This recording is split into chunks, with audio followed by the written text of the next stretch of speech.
I left Dallas and it's still hands down the best decision I've ever made. I've got quieter mornings, streets that actually feel safe, neighbors who wave, and a sense of space and freshness I didn't even know I was missing until I found it. I made a video a while back about why I left Dallas to go to Frisco. I got dozens of messages afterwards asking me to actually say the real reasons out loud, not just the highlight reel. So today, after $100 million in far North Dallas sales and hundreds of families I've walked through this exact move, I'm telling you the real story. I want to be upfront about something. This isn't a video where I trash a city or tell you you're wrong for loving it. There are plenty of people who love Dallas, and that's totally fine. This is just my story. I lived there, I left, and on the other side of it, it looks completely different in the very best way. I'm gonna walk you through 9 very specific reasons that pushed me to making the move, and then I'm gonna tell you exactly what I found on the other side. So let's get into it. Let's start with the easiest one, because if you've ever driven in Dallas, you already know exactly what I'm about to say: traffic. I'm not talking about the occasional bad commute. I'm talking about a way of life where you build your entire day around on which highway you're gonna fight that day. The Mix Master, 635, 35, 75, all through downtown, at basically any hour. It didn't matter if it was 8 in the morning or 8 at night, there was always some type of gridlock I was gonna run into. And here's what people don't tell you about congestion. It's not just an inconvenience. It's not just 20 extra minutes in the car. It's stress that you carry with you into every other part of your day. I'd show up to a listing appointment already tense before I even said hello to the client, because I just spent 45 minutes white knuckling it through traffic that it should have only taken me 15 minutes to get there. And it wasn't just the cars, it was the air. There were days you could feel it, that hazy, heavy quality of air, especially in the summers. I remember one week specifically, I had 4 showings in one day all across the metroplex. And by the time I got home, I was completely wiped. Not from the work, but from driving, from sitting in a car, tense, watching brake lights over and over all day long. Now, when I drive through Frisco, it is a completely different experience. I'm not saying there's zero traffic, because there is. This whole region is growing fast. There's traffic everywhere in North Texas at this point. But there's a difference between traffic that's an occasional headache and traffic that's constant, low-grade drain on your nervous system every single day. That's what Dallas congestion felt like to me. And it followed me home. It followed me into how patient I was with my own family at the end of the day. Congestion isn't just a commute problem, it's a quality of life problem. And once I didn't have to carry that weight anymore, I realized how much of it I'd actually been carrying. Now, traffic, that one's easy to talk about. This next one is the one that actually scared me. And it's the one that I have the hardest time talking about, if I'm honest, because these aren't hypothetical fears. These are things that happened to me and to people I love. So my car was stolen right out of the parking garage of where I lived. I remember walking outside that morning ready to just tackle the day, and I stopped and I was staring at this empty space where my car should have been. And there's a specific kind of disorientation that happens in that moment. It's not the, oh no, I need a car. It's that creeping realization that someone stood right where you're standing in the dark and took something that was yours, and you had no idea it was happening. And that's not the kind of thing that stays contained to one bad morning. It literally changes how you think. I started parking differently, looking around before I got out of my car at night, being aware in a kind of a low simmer way all the time. And then there's what happened to my best friend.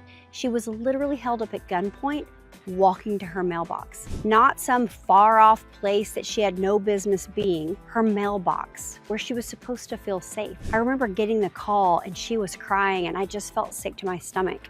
I mean, I'm grateful she was okay, genuinely, deeply grateful, because it could have gone very differently. But shaken in a way that really has never gone away. And after that, I just noticed I started living a little differently without even fully deciding to. Not walking alone to my car in the dark, being hyper aware of who was around me at a gas station, in a parking lot, walking into my own home. That's not paranoia. That's what your body does when it's learned through experience that it needs to stay alert. I want to be really clear about something. I'm not saying every square inch of Dallas is dangerous or that nothing ever happens anywhere else, because that's not true. And I'm not interested in being dramatic about it. What I'm saying is that's where the whole "is this working out for me" question started for me. Not the traffic, not the taxes, the moment I realized I was bracing myself on a regular basis, just living my normal life. There's a difference between cautious, which is smart, and constantly bracing, which is exhausting.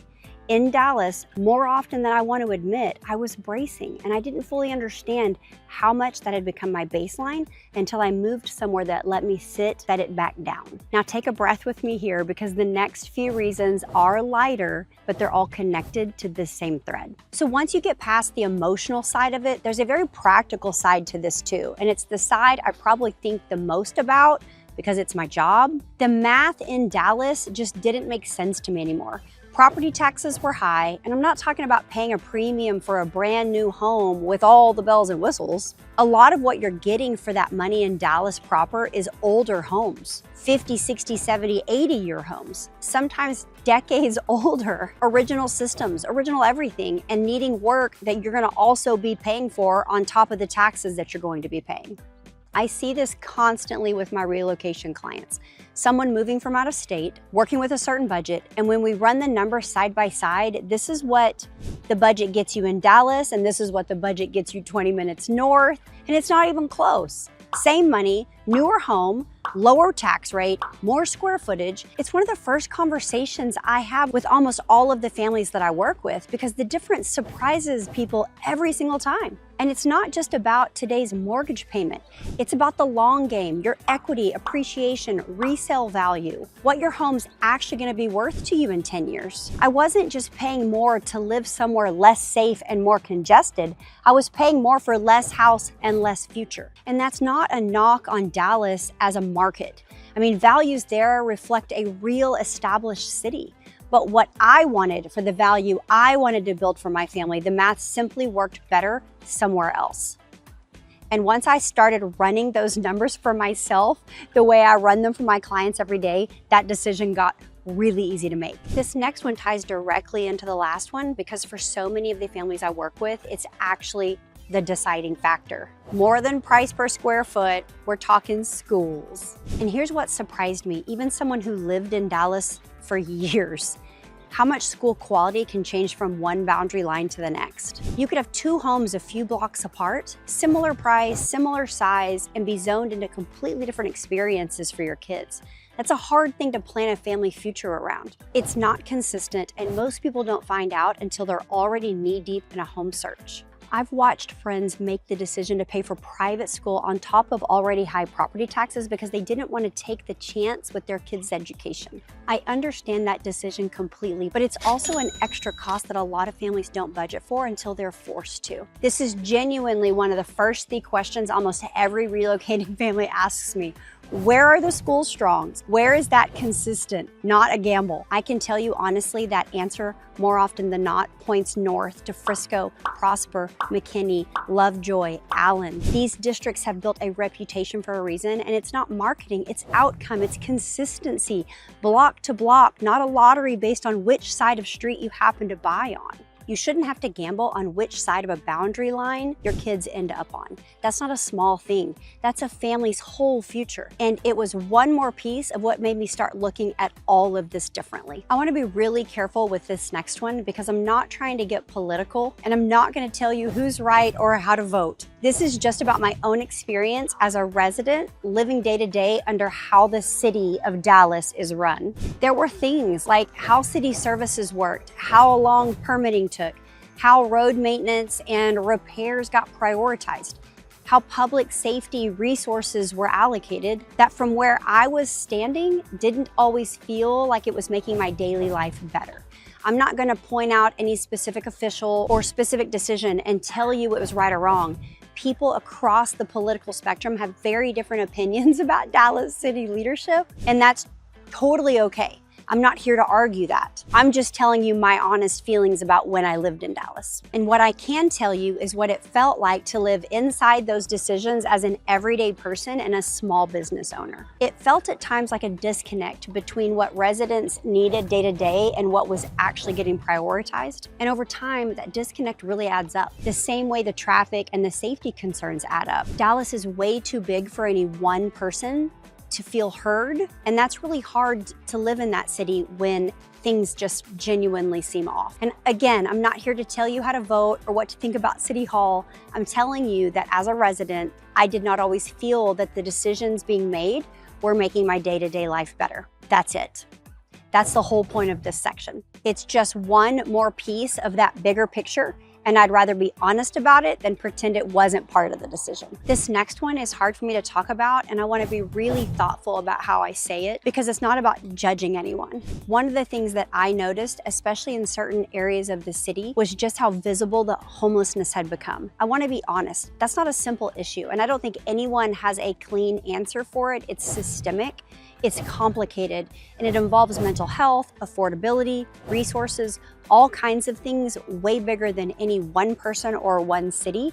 But I'll also be very honest that especially as a woman who was often out alone for work, showing houses at odd hours, walking to my car in unfamiliar areas, the scale of what I was seeing did affect how safe and settled I felt on a daily basis. That's not a judgment on the people I saw struggling. It's just an honest description of what daily life looked like for me. And I don't think it's unkind to say that out loud when it comes to safety. And I don't have a solution to offer you in this video. I'm not pretending to. One more thing that added to everything else that made me start looking for something different. I want to move through it gently because these are real people and real hardship, not a talking point. Okay, this next one is a bit lighter because it's the kind of thing that wears on you slowly instead of all at once. People generally were not too kind to each other on the road or honestly in day-to-day interactions. Someone flips you off because you need to merge. Nobody lets you in, even when you're clearly trying to get where you need to go. Everyone always seems to be in a rush and irritated that you existed in their way. Now, none of that on its own is a reason to move. I want to be clear about that. It wasn't one big blow up or one scary encounter that made me rethink everything. It was 100 small moments like that, stacked on top of each other day after day that slowly built into the feeling or just not being welcome in my own city anymore. That kind of thing is hard to point to as the reason, and it's genuinely one of the first things I noticed had to change after I moved. Not that everyone in North Dallas is perfect. Nobody's perfect anywhere. But there is a different baseline. People let you merge, people wave. It's a small thing that turned out to be a much bigger than I expected thing. The other day, someone literally stopped their car to let me in, and I just smiled and thought, man, I just made the right decision. So it does matter. This next one is less about any single moment and more about a feeling that built up over years, and it's honestly one of the deepest reasons I left Dallas. I never really felt like I belonged anywhere in Dallas, not in a dramatic way. I had friends, I had a life there, but there was no real sense of community. No neighbors who waved when you pulled in, no coffee shops where they knew your order. Everyone felt like they were just passing through, heads down, disconnected from the people around them, even the ones living right next door. What I actually wanted, and I didn't fully understand this until I found it, was a sense of freshness. I wanted wide openness, community I could feel the second I walked out my own front door. Not something I had to seek out an hour away, something built into my daily life right here immediately. Like when someone in my current community's text thread asks if anyone wants to go for a walk or announces that kids are playing 2 streets over if anybody wants to join. It's real and it's authentic. And that's what I desperately wanted. I hear this from relocation families constantly. They're not just looking for a house. They want to feel that they belong somewhere, like they have people, like their kids will grow up knowing their neighbors' names. That's not something you can put on a spec sheet, but it's one of the most important things people are actually searching for when they move. A house is easy to find, A community that actually feels yours, it's not. And I didn't have that in Dallas. No matter how long I lived there, finding it somewhere else changed everything for me. So here's where all of this comes together, because none of these were separate problems living in separate boxes. They stacked every single day. The traffic, the fear after my car was stolen and after what happened to my best friend, the stress of knowing I was paying more for less, the gamble of the school system, the disconnect with how the city was being run, what I was seeing on the streets, the unkindness in small daily interactions, and the complete absence of any real sense of community. All of it together, all the time. And what that adds up to, if I'm honest, is something I'd call high anxiety living.